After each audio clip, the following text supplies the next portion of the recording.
There's this veil of pathos where you just walk in and you're just hit by this.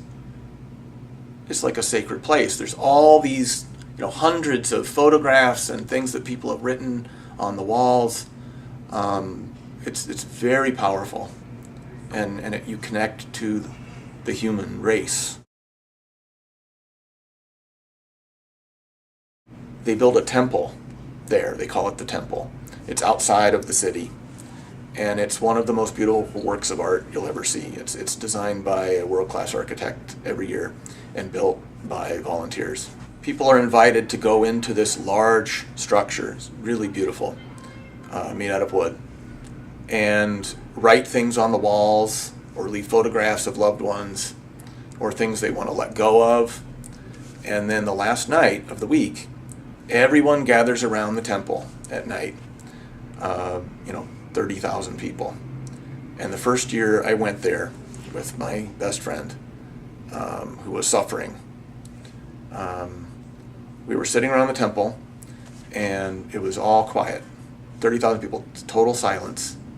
And we're looking around wondering, what's going to happen next. And someone in the crowd called out, "It's not your fault."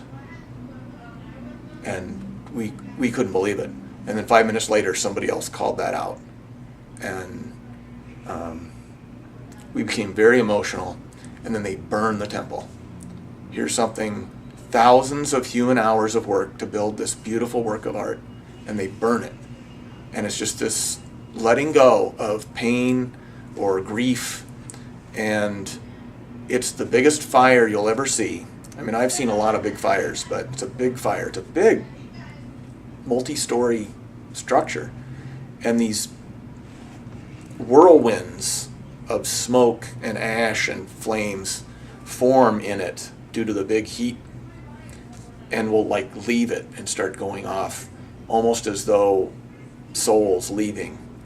And they'll go into the crowd, and if you happen to be sitting in the crowd in the way of them, you get hit by this hot giant tornado. But it's one of the most amazing things I've ever gone through.